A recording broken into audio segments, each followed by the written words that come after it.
अष्टवसुओं में श्रेष्ठ द्रोण ने एक बार भगवान ब्रह्मा से प्रार्थना की, हे देव, जब मैं पृथ्वी पर जन्म लूं तब भगवान श्री कृष्ण में मेरी भक्ति बनी रहे। तब द्रोण की पत्नी धरा भी वहां उपस्थित थी।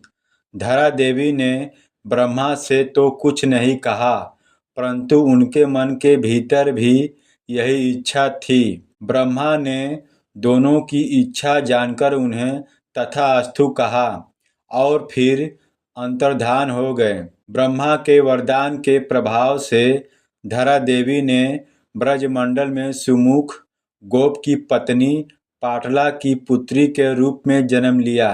उस समय द्वापर युग का अंत निकट था और भगवान श्री कृष्ण के अवतरण का समय हो चुका था। पाटला ने अपनी कन्या का नाम यशोदा रखा।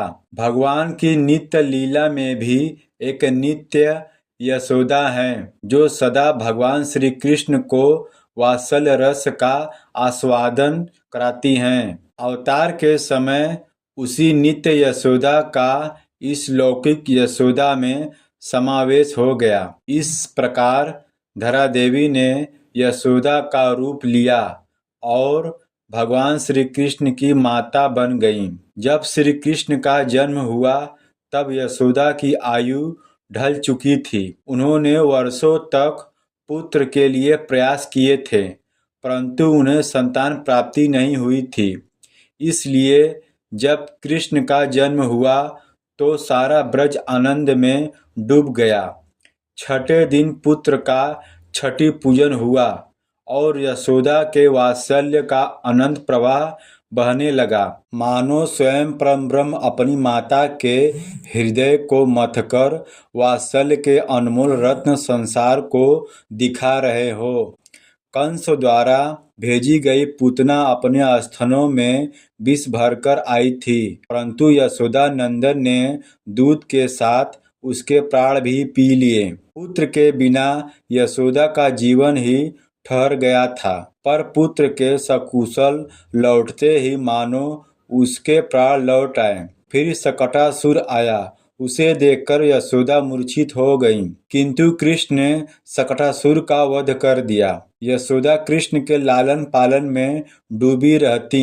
कृष्ण को पलने में सुलाना, उन्हें निहारना और उनके बोलने चलने की कल्पना करते रहना यशोदा को दिन भर बस यही काम थे। फिर एक दिन तरणावर्त दैत्य आया और बाल गोपाल को उड़ाकर आकाश में ले गया। यह दृश्य देखकर यशोदा घबरा गईं, परंतु जब श्री कृष्ण ने उस दैत्य को भी धरती पर पटक कर मार डाला तब यशोदा को राहत मिली। माता और पुत्र के प्रेम में भी मानो प्रतिस्पर्धा थी।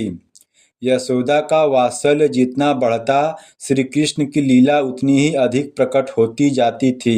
मिट्टी खाने की लीला करके श्री कृष्ण ने यशोदा को ब्रह्मांड का दर्शन कराया, परंतु अगले ही क्षण कृष्ण की माया से यशोदा को उसकी स्मृति नहीं रही और वे फिर अपने बाल गोपाल को दुलारने लगी।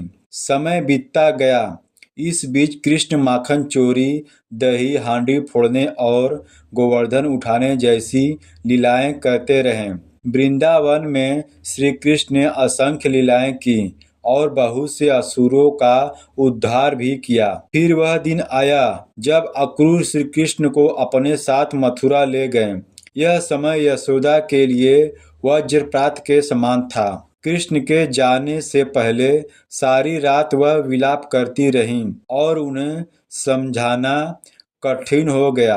अंत में योग माया से वे भ्रांत हो गईं। फिर भी श्री कृष्ण को विदा करते समय यशोदा की करुण दशा देखकर सब लोग रो पड़े। वह पाथे तक देना भूल गईं, केवल पुत्र को हृदय से लगाए रोती रहीं।